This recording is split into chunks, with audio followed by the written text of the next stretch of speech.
My name is Riley. I'm in my early 30s, and for most of my life, I've been the kind of woman people describe with words like steady, quiet, low maintenance. I work a normal job, pay my bills on time, remember birthdays, and show up when other people don't. The funny thing is, those traits, dependability, calm, restraint, often get mistaken for something else. People tend to underestimate me because I don't announce myself. I don't raise my voice to win a room. I don't argue to prove I'm right. In my family, that made me convenient. Easy to assign, easy to overlook. The one who would handle it, the one who would understand, the one who wouldn't make it messy. But this story is about what happens when the quiet person finally stops absorbing everyone else's chaos and starts taking notes instead. My sister falsified DNA results to claim I wasn't our father's biological child. And I need to say this up front. This isn't a revenge story. It isn't a scream into the camera story. It's a true story. The kind that unfolds slowly in small details, in paperwork and silences, and the way people change their tone when they think you won't notice. Because in my family, bloodlines became weapons. Not in some dramatic soap opera way. In a clean, polite, credible way, where a single document can tilt a whole room against you, where a suggestion can become a verdict, where the people you love can convince themselves they're being rational when what they're really being is convenient. Over the next hour, you'll hear how I went from being the invisible sister to the woman who reclaimed her name, without shouting, without humiliating anyone, without breaking the law, and without becoming the monster they expected me to be. There will be grief. There will be betrayal. There will also be something quieter than triumph, clarity. I'm going to tell you what happened as honestly as I can, including the parts that don't make me look heroic. Because the point isn't drama. The point is what this kind of betrayal does to your identity, and what it takes to rebuild it with your own hands. Before we begin, let me ask you something gently. Have you ever watched people decide who you are without ever asking you? If you asked my family who I was 5 years ago, they would have answered without hesitation. Riley? Oh, she's the responsible one. It sounds like a compliment. It wasn't meant as one. In our family ecosystem, my sister, Ava, was the bright flare. 2 years older than me, louder, sharper, quicker to anger, and quicker to charm. She filled rooms, she filled silences, she filled the space between people before anyone else could. When something happened, everyone looked at her first. When something needed to be handled, they looked at me. I wasn't disliked. That's the strange part. I was useful. I was trusted with tasks, with logistics, with emotional cleanup after arguments I didn't start. If my parents had a disagreement, I was the one who sat at the kitchen table afterward with each of them separately, nodding, smoothing, absorbing. If Ava forgot a birthday gift, I would quietly order one and sign both our names. If paperwork needed to be submitted before a deadline, I'd stay up late and do it because I couldn't stand the thought of something collapsing due to neglect. Over time, invisibility becomes a role you perform without realizing it's a performance. At family gatherings, Ava told stories. I refilled drinks. When she teased me, Riley's basically Dad's assistant, not his daughter. Everyone laughed. I laughed too. It was easier. My father and I were close in a practical way. We shared systems, spreadsheets, early mornings. He trusted me with numbers, investments, and property taxes.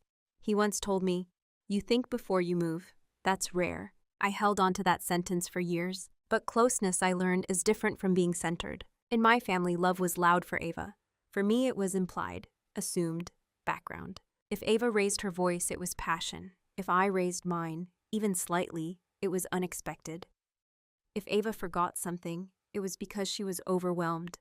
If I forgot something, it was because I was usually so on top of things. Do you see the pattern? I became the baseline, the control variable, the standard against which everyone else's chaos was measured. And the dangerous thing about being the stable one is this. When stability cracks, people don't rush to fix it. They question it. I didn't know yet that one day, that steadiness, the very thing that made me useful, would be reframed as something else entirely.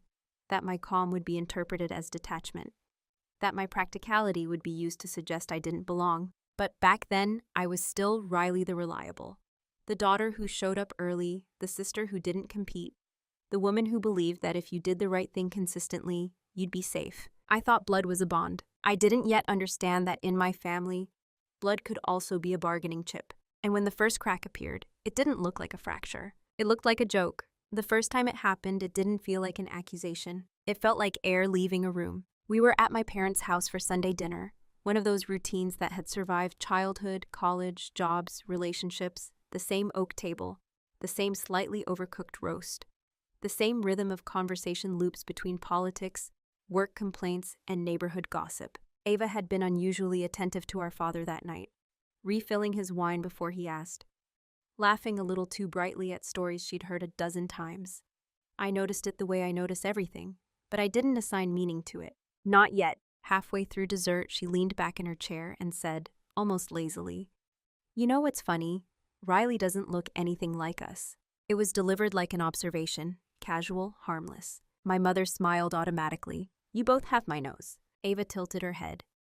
"Yeah, but Dad and I have the same chin, same eyes. People always say we look identical. Riley kind of..." She let the sentence hang, then shrugged. "I don't know, different." There it was. Different. It wasn't the word. It was the pause before it. The way she studied my face was as if seeing it for the first time. The way my father's fork slowed midair. I laughed, because that's what I did. Genetics are weird. My voice sounded steady. It always did. Ava smiled, satisfied, not with the joke, but with the effect. A ripple had formed, tiny, almost invisible, but present. The conversation moved on. My mother asked about a neighbor's new fence. My father cleared his throat and commented on the Seahawks. The evening ended like every other Sunday. Hugs at the door, leftovers packed into glass containers. But in the car on the way home, I caught my reflection in the rearview mirror longer than usual. Different. I'd heard variations of it before, usually from strangers. "Are you sure you're sisters?" people would say. Or, "You must take after someone else in the family." It had never mattered. Families aren't photocopies.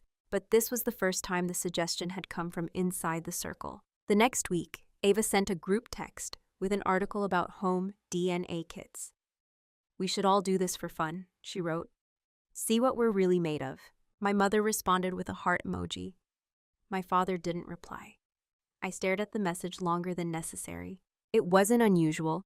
DNA kits were trendy. Everyone was tracing ancestry, discovering distant cousins in Ireland or Norway.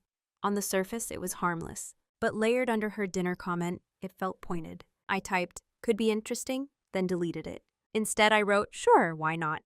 Because saying no would have been suspicious. And I had nothing to hide. That was the strange part. I had nothing to hide.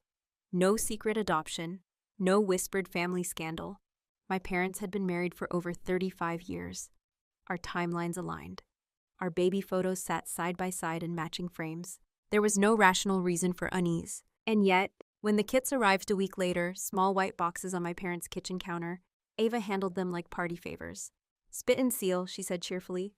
"Science will tell all." Science will tell all. Again, a joke, almost. We each filled our tubes, labeled them, dropped them into prepaid envelopes. Ava insisted on mailing them herself. "Control issues?" I teased lightly. She grinned. "I just like finishing what I start." That sentence would echo later. At the time, I dismissed the tension as my imagination stretching thin threads into patterns. I told myself I was being dramatic internally while remaining composed externally, a balance I'd perfected. Weeks passed.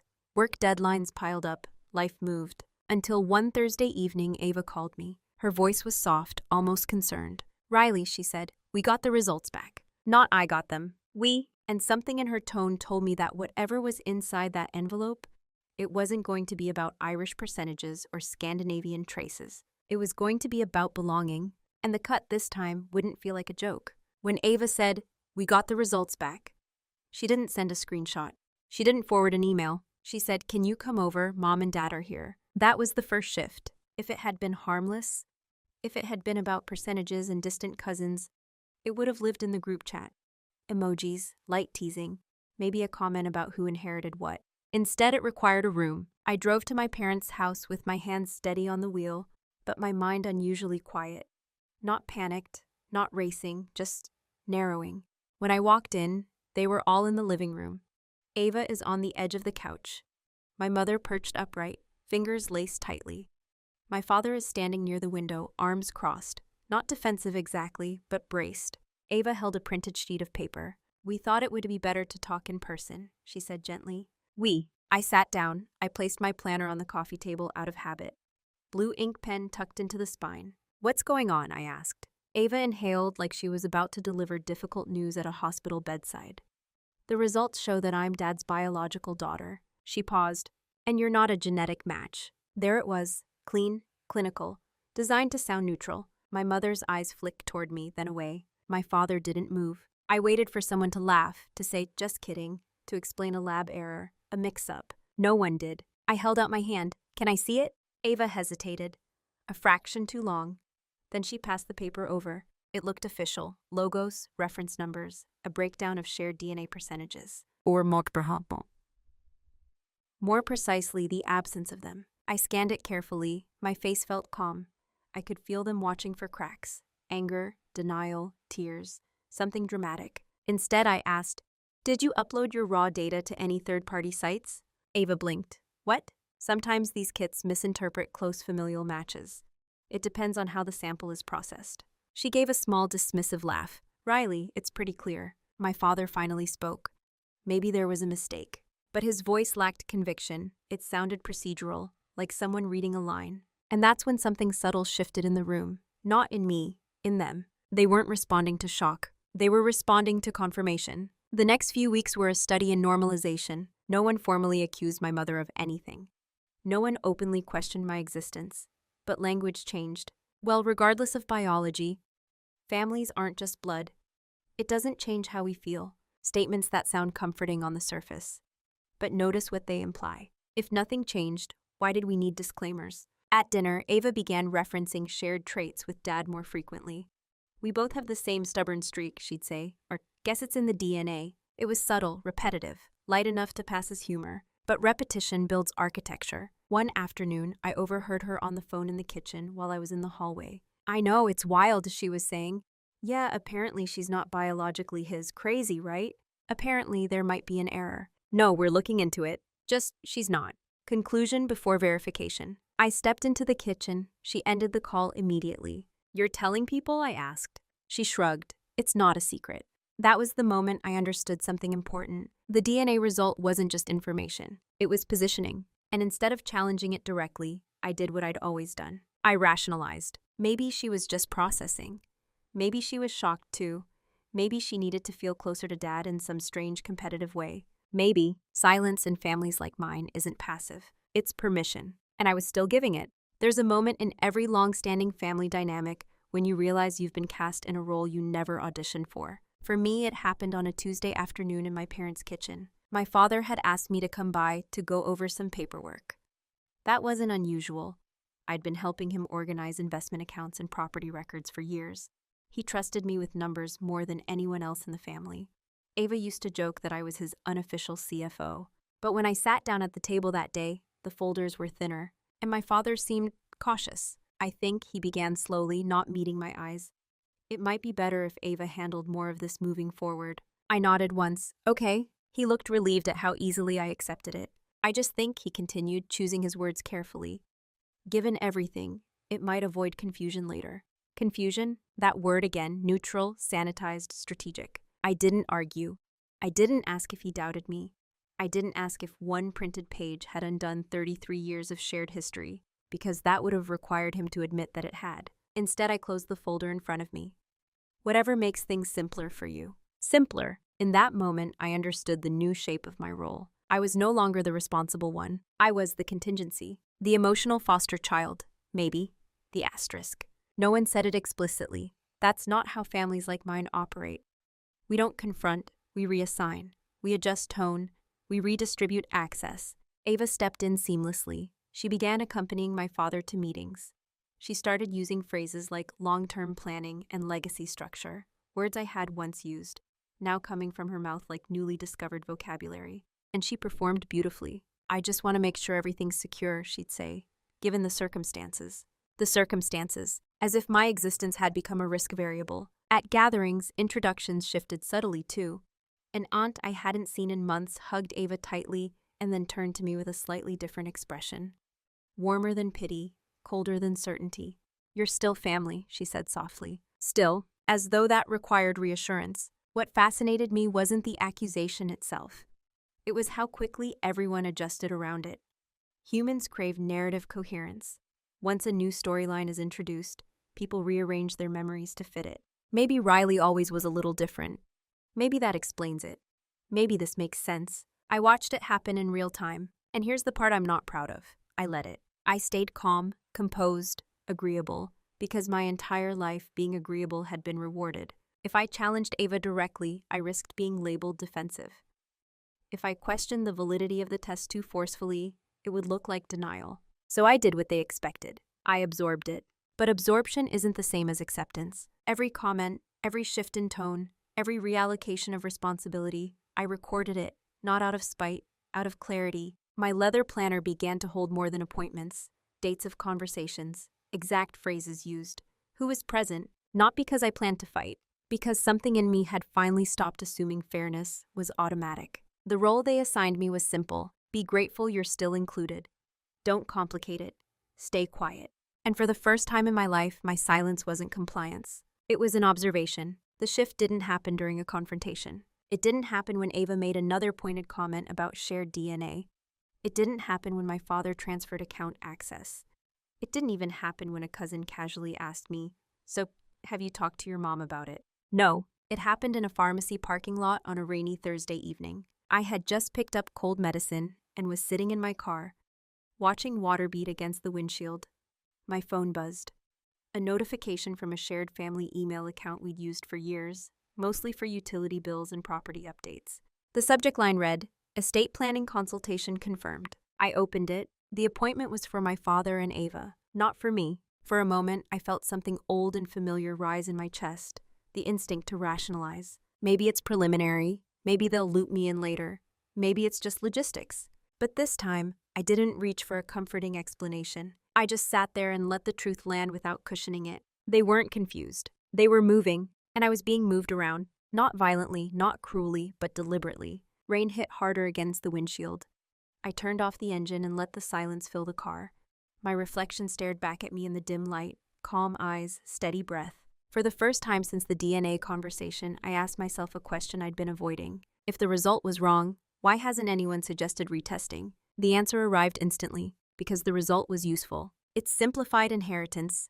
It simplified loyalty. It simplified who stood where. Bloodlines became weapons, not to attack me openly, but to reposition me quietly. And in that parking lot, something inside me shifted from hurt to clarity. I wasn't angry. I was awake. When I got home that night, I didn't call anyone.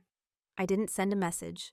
I didn't rehearse a speech. I opened my laptop. I began researching how home DNA kits process samples, error rates, chain of custody procedures, how results are accessed and shared, whether one participant can log into another's account. It wasn't emotional. It was procedural. I made a list of questions, then a second list titled, "What I actually know versus what I've been told."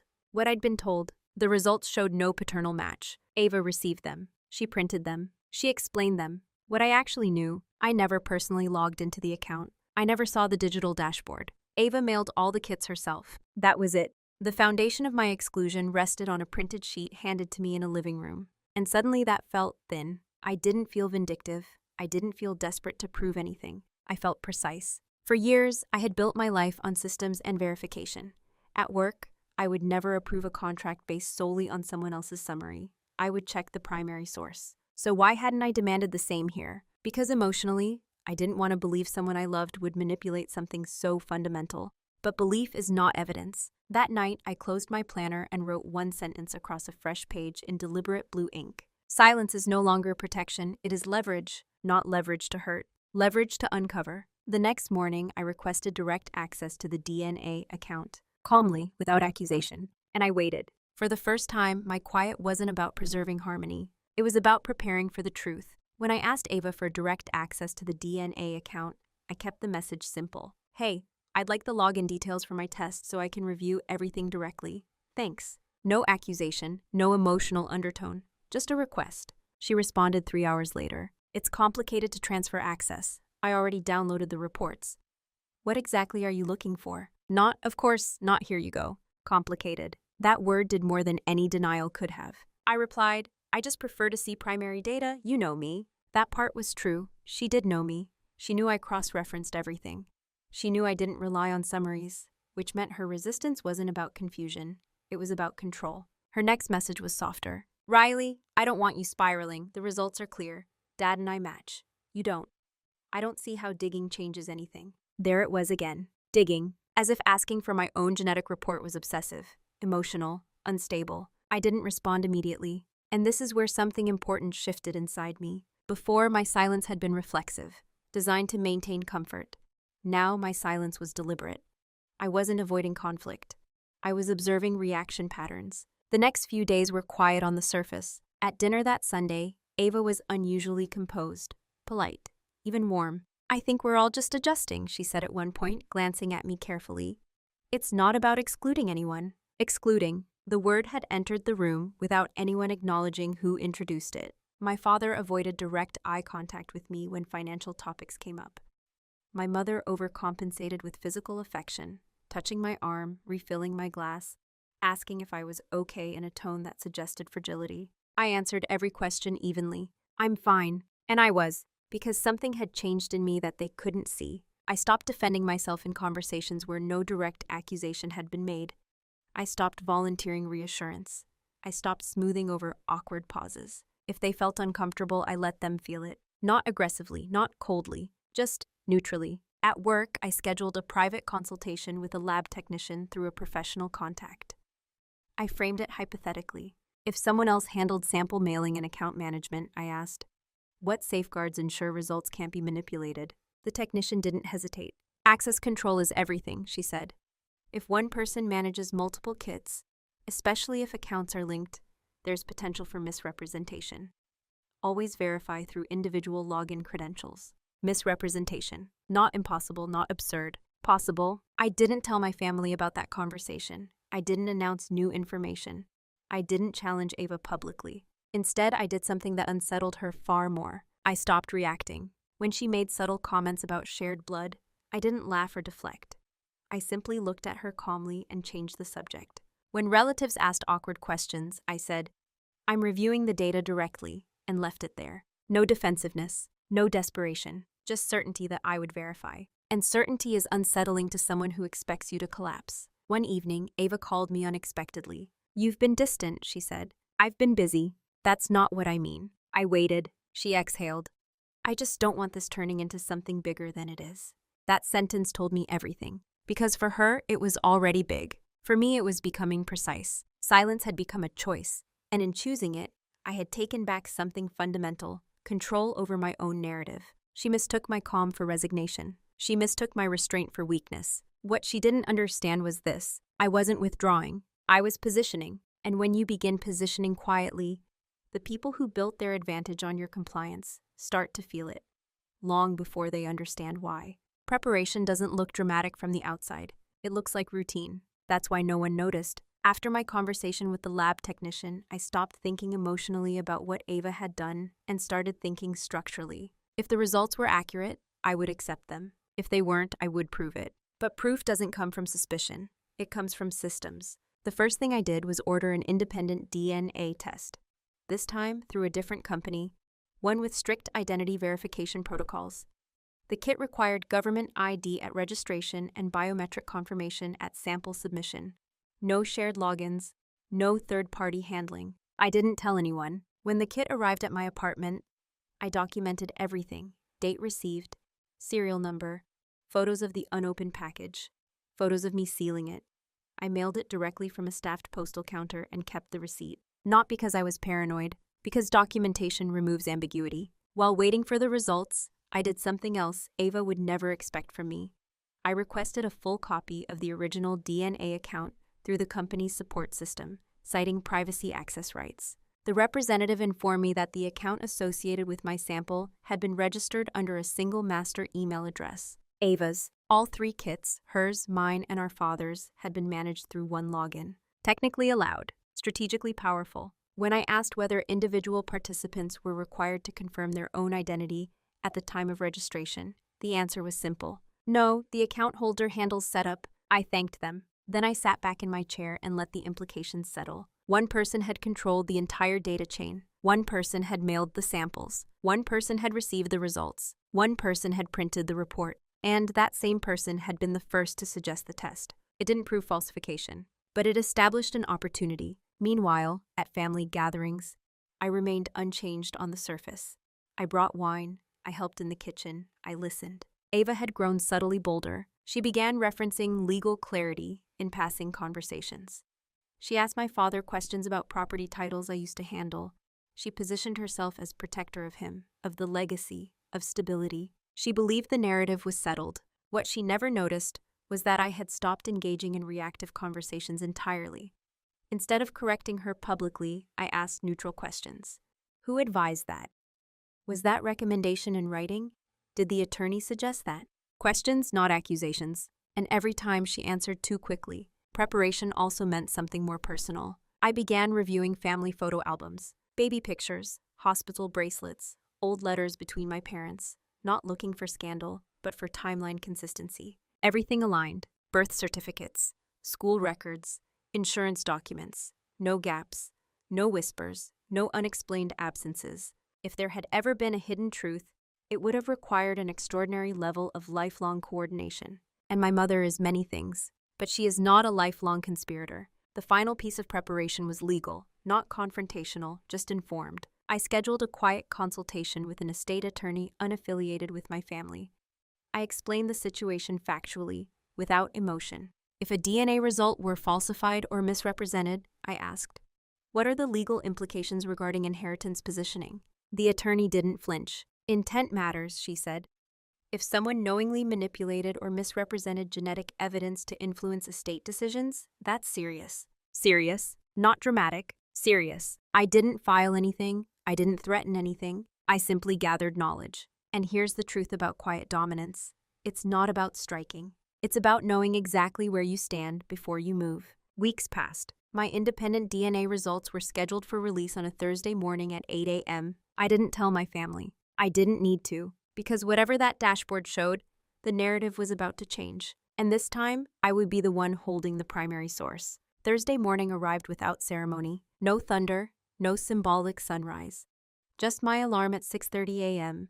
and the soft gray light of Seattle filtering through my blinds. I made coffee. I sat at my kitchen table. I opened my laptop. The email was already there. Your DNA results are ready. I didn't click it immediately. Instead, I took out my planner and wrote the date at the top of a fresh page. Underneath it, in small, neat letters, independent verification. Then I logged in. This platform required facial verification before granting access. A small square appeared on my screen, prompting me to align my face within it. I complied.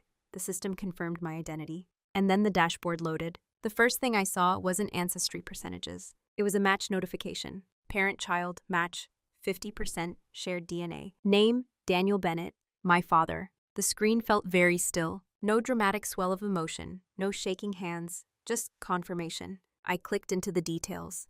Chromosome comparison charts, shared segments, exact statistical probabilities. There was no ambiguity. He was my biological father. I leaned back in my chair and exhaled slowly, not in relief, in clarity, because this wasn't about vindication anymore.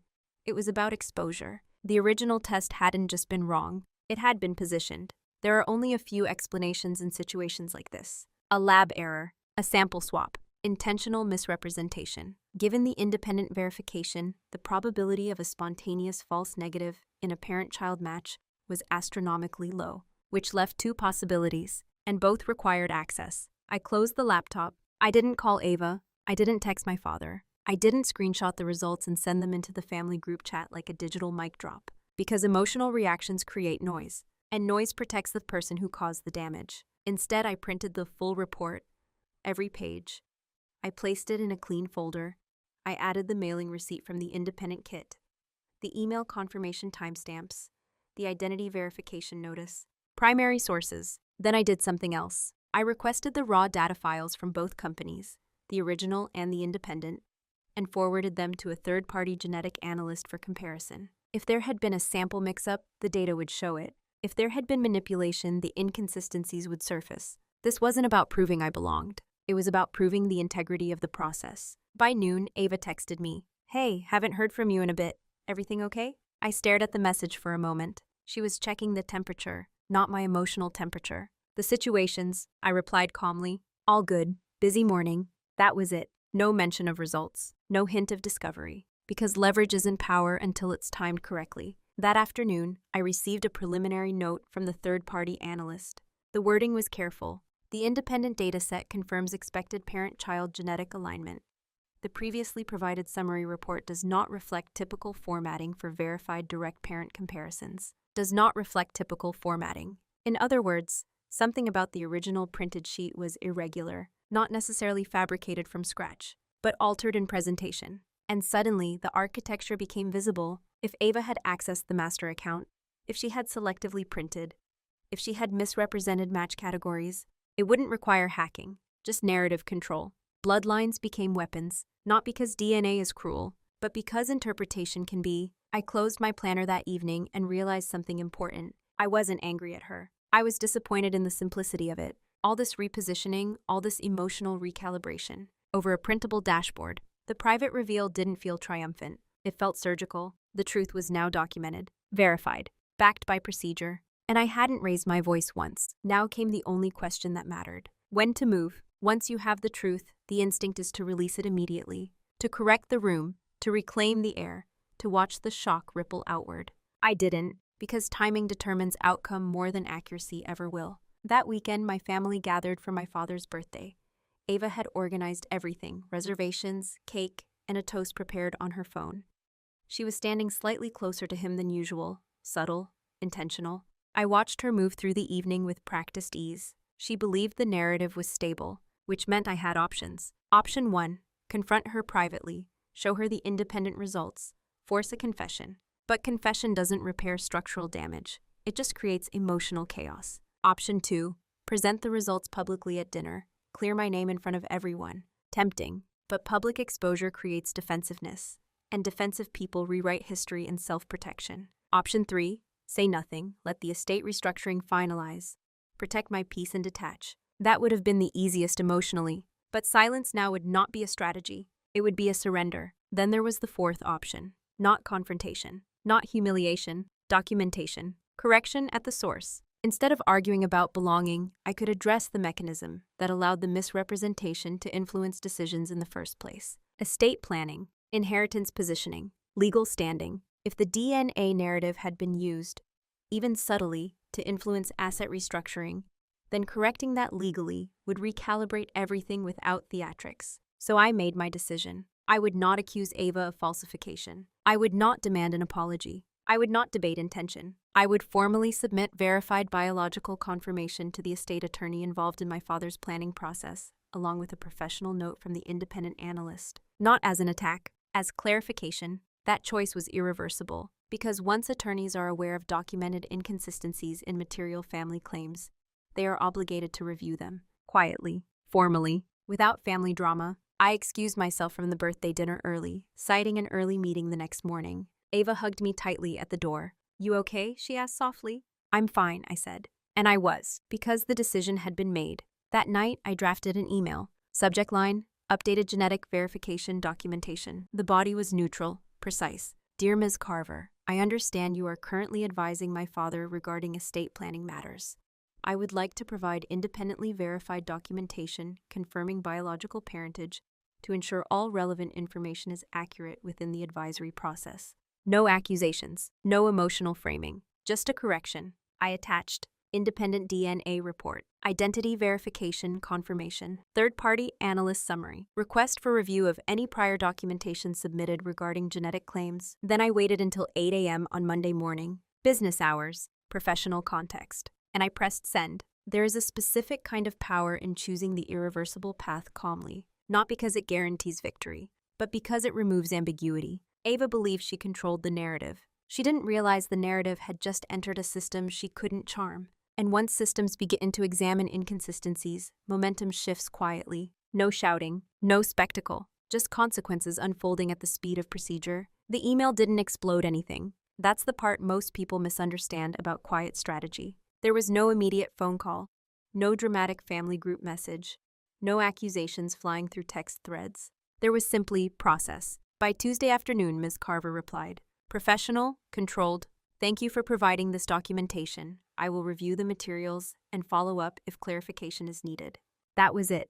No commentary, no judgment, no reassurance. Just acknowledgement, which was exactly what I wanted. Because once something is formally acknowledged, it enters the record. And records outlive emotion. The next step wasn't flashy either. I scheduled a meeting with Ms. Carver, alone, not to accuse my sister, to clarify my standing. In her office, I placed the folder neatly on the table. Independent results on top. Analyst summary beneath. Mailing documentation clipped behind. She reviewed everything carefully, without interruption. Then she asked one question. Were you previously informed that a genetic discrepancy existed? Yes, I said calmly. Through a printed summary managed by my sister, I was not provided direct account access. She nodded slowly. Has any estate adjustment been made based on that representation? I don't have full visibility, I replied. But I was removed from certain financial planning discussions shortly after the results were presented. That was enough. I didn't need to speculate about Ava's intentions. I didn't need to dramatize. I just described a sequence. A sequence creates a pattern. Pattern creates concern. Concern creates a review. Over the next 2 weeks, subtle things began shifting. My father received a request from Ms. Carver for a documentation audit to ensure alignment between biological verification and estate structure. The phrasing was neutral, but the implication was not. Ava didn't know about my meeting yet. She couldn't. Attorney-client protocol meant communications were routed through my father. And I knew something else about my father. He does not tolerate procedural irregularities. He might ignore emotional conflict. He might avoid uncomfortable conversations. But if a professional advisor signals that something doesn't align on paper, he investigates. By Friday of that week, I received a short message from him. Can we talk? No emojis, no elaboration. I responded simply, of course. I didn't tell Ava. I didn't hint. I didn't escalate. Because this wasn't about cornering her. It was about allowing the system to confront the inconsistency without my voice amplifying it. Meanwhile, in everyday life, I remained unchanged. At Sunday dinner, Ava talked about long-term planning again. She mentioned ensuring clarity moving forward. I listened. I didn't correct her. Not publicly. What she didn't notice was this. The estate attorney had already scheduled a follow-up consultation with both my father and her. Not because I demanded it, because documentation required it. Silence can be misread as weakness, but when silence is paired with paperwork, it becomes momentum. I wasn't attacking her. I wasn't exposing her. I was allowing due diligence to do what confrontation never could. And the most unsettling part for her, though she didn't know it yet, was this. I had said nothing, which meant when questions began to surface, they wouldn't be coming from the sister she painted as unstable or spiraling. They would be coming from professionals. And professionals don't respond to charm. They respond to evidence. The first crack didn't happen in front of me. It happened in an office with neutral carpet and framed certificates on the wall. I know this because 3 days after my father texted, he came to my apartment instead of asking me to come to the house. That alone told me something had shifted. He doesn't drive across town for emotional conversations. He drives across town for clarity. When I opened the door, he looked less angry than unsettled. We sat at my kitchen table, the same one where I'd opened my independent results weeks earlier. He placed a folder down between us. I met with Ms. Carver, he said. I nodded. He didn't ask how she had my documentation. He didn't need to. She said there are inconsistencies in the original DNA report Ava provided. Provided, not discovered. Not received. Provided. I let the silence stretch just enough. I requested direct account access, I said calmly. It wasn't granted. He looked at me sharply, not accusatory. Processing. She handled all the kits, he murmured. Said it was easier that way. I'm sure it was, I replied. There was no sarcasm in my voice. That's what made it heavier. He opened the folder. Inside was a printed comparison summary from the attorney's independent genetic consultant. The same third-party verification I'd commissioned. Your DNA confirms biological parentage, he said quietly. He didn't look relieved. He looked disoriented, because now the question wasn't about biology. It was about narrative. What exactly are you implying? He asked finally. Nothing, I said evenly. I'm clarifying. And that was the moment the consequences began. Not with shouting, not with accusation, but with discomfort. Over the next week, my father requested full access logs from the original DNA company. He asked Ava for account credentials directly. She resisted, not dramatically. Subtly, it's all already printed, she said. Why dig this up again? Dig. That word had returned. But this time, it wasn't directed at me. It was directed at him. That was her mistake. Because he doesn't respond well to obstruction. By Thursday, he had obtained full dashboard access. And what he found wasn't a forged identity. It was a selective presentation. The original report had categorized matches under a general close family tab. Ava had printed a filtered view that excluded detailed chromosome alignment data that, when expanded, showed a parent-child probability range consistent with biological relation. In other words, the information had been incomplete, positioned, interpreted, technically not a fabricated document, strategically misleading. When he confronted her, not explosively but directly, her response wasn't denial. It was a deflection. I just thought Riley would handle it better if it wasn't complicated. Handle it better. As if truth required cushioning, as if I were fragile. That's when the real consequence surfaced. Not anger, distrust. My father didn't call me to yell about it. He didn't apologize dramatically. He simply reinstated me into every estate conversation moving forward. Formally, documented. And something else changed too. At Sunday dinner, Ava was quieter. Not ashamed, calculating. She had misjudged the one variable she thought was safe, my silence. Because she had assumed silence meant surrender. She hadn't accounted for documentation. Consequences don't always look like punishment. Sometimes they look like access is being restored. Authority is being redistributed. Narrative control slipping. And when control slips quietly, the person who relied on it feels the loss long before anyone names it. By the time Ava realized the shift was permanent, it was already procedural. That's the thing about paper trails. You can argue with people. You can persuade your family. You can reinterpret conversations. But you can't charm documentation once it's been logged. The second estate meeting was scheduled for a Wednesday afternoon. This time, all three of us were invited. Not because I demanded inclusion. Because inclusion had become necessary. We sat in Ms. Carver's office, my father upright and tense, Ava poised but unusually still, and me exactly as I'd been the entire time. Calm, professional. Ms. Carver didn't accuse anyone. She didn't use charged language. She simply summarized. There appears to have been a misinterpretation of initial DNA reporting. Based on independently verified data, biological parentage is confirmed. Therefore, prior structural adjustments premised on genetic uncertainty require correction. Correction. Not a scandal, not fraud. Correction. Ava's jaw tightened almost imperceptibly. I never said she wasn't his daughter, she said carefully. I just showed what the report indicated. An incomplete report, Ms. Carver replied evenly. There was no heat in the room, and that was the part Ava hadn't prepared for. If I had screamed, she could have framed me as emotional. If I had accused her directly, she could have countered with defensiveness. But this was procedural recalibration. My father didn't look at me. He looked at her. Why didn't you request a reanalysis? He asked quietly. She hesitated. I thought maybe it was better not to complicate things and contacts. There it was again. Complication. Digging. Spiraling. Every word she'd used to discourage scrutiny now sounded different under professional lighting. The truth is, I don't think she set out with a dramatic villain plan. There was no cartoon evil, no master conspiracy. There was fear. Fear of losing position. Fear of shared authority. Fear that if everything remained equal, she wouldn't feel central. So she simplified the narrative in her favor. And once it started working, once estate conversations shifted, once relatives adjusted their tone, it became harder to undo. Admitting error would have meant surrendering advantage. So she doubled down, until systems intervened. By the end of that meeting, the estate structure was formally amended to reflect accurate biological standing. Documentation updated. Advisory notes revised. Prior summaries archived with clarification attached. No yelling, no humiliation, just finality. On the drive home, my father called me from his car. I should have verified earlier, he said. Yes, I replied. No bitterness, just truth. I trusted her handling of it, he added. I know. Silence stretched between us, not hostile but heavy with recalibration. I never doubted you, he said finally. That wasn't entirely accurate. But I didn't correct him, because at that point, what mattered wasn't what he felt weeks ago. It was what had been restored now. As for Ava, she texted me later that night. I think this got blown out of proportion. I stared at the message for a long moment. Then I responded, accuracy isn't proportion, it's foundation. She didn't reply, and by then, it was too late to fix it.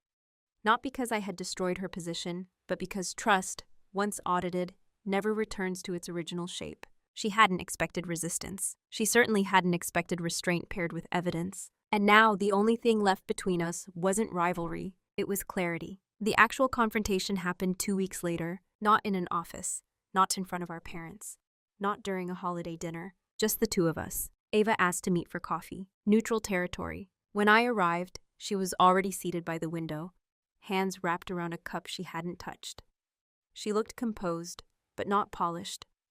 There was something restless in the way her fingers tapped the ceramic. I sat down across from her. For a moment, neither of us spoke. Finally, she broke the silence. "You really went through a lot of trouble," she said. Her tone wasn't angry, it was assessing. "I verified something that directly affected my legal standing," I replied.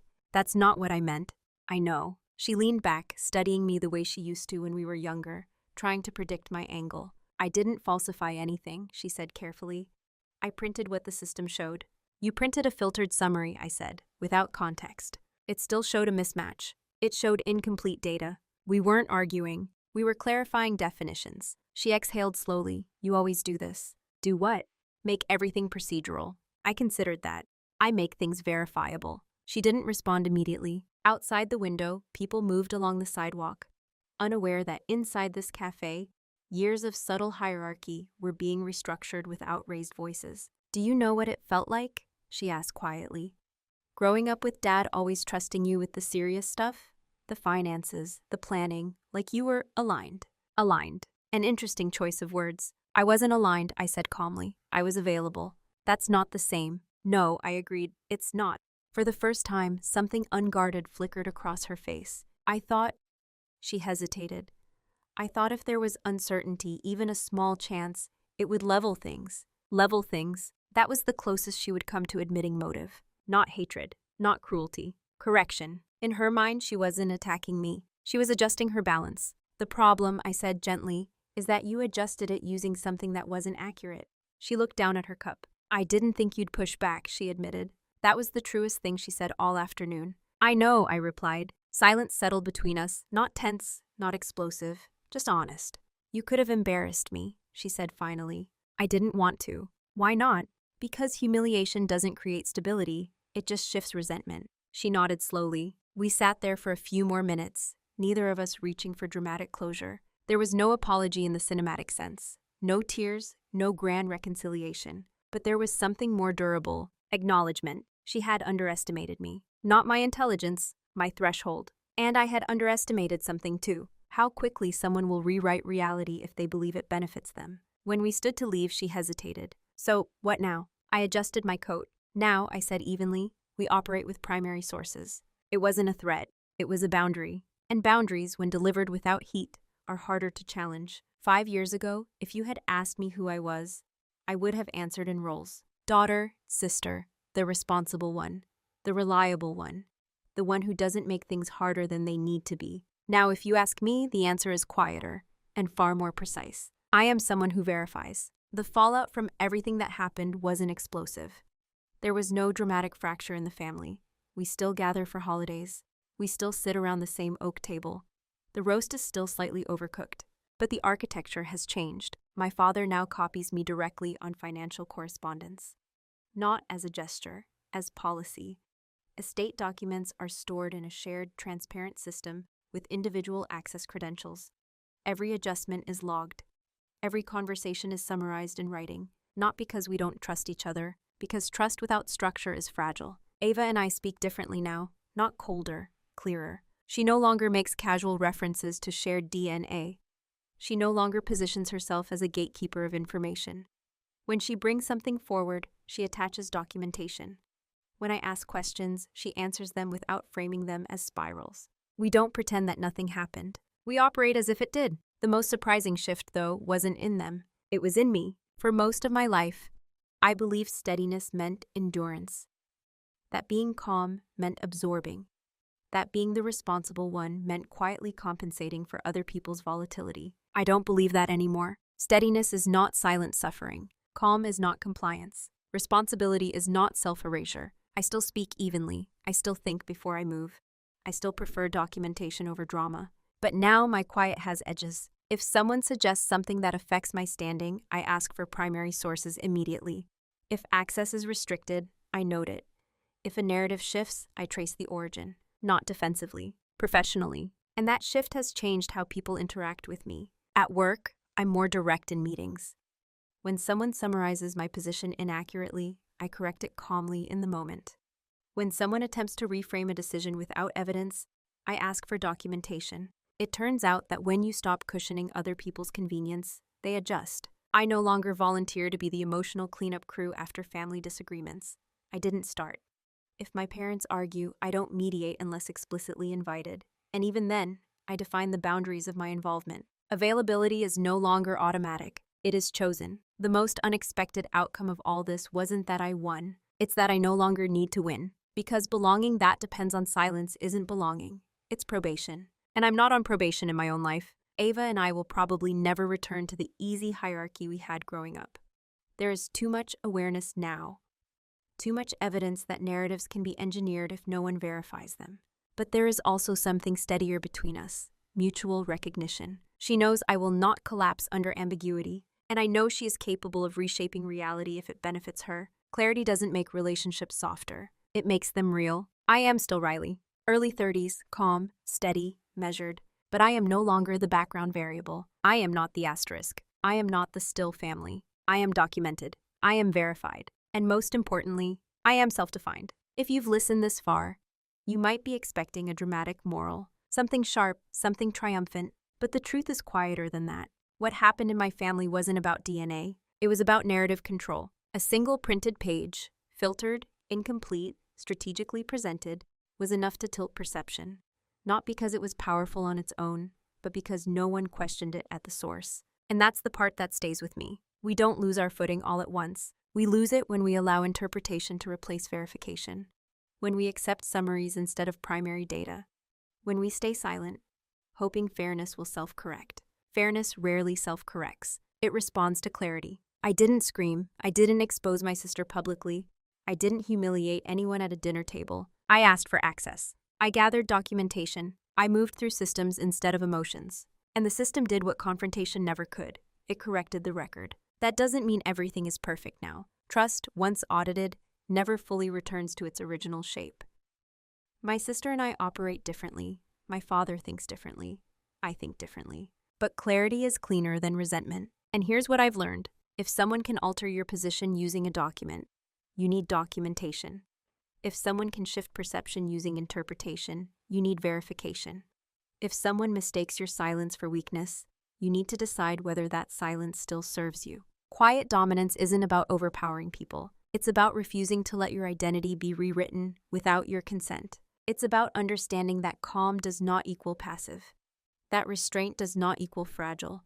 That steadiness, when paired with evidence, becomes immovable. For years, I thought blood was a bond that protected you automatically. Now I understand something deeper. Belonging is not secured by biology alone. It is secured by boundaries. So I'll leave you with this. Have you ever had to prove something about yourself that should have been unquestionable? And if you did you react? Or did you verify?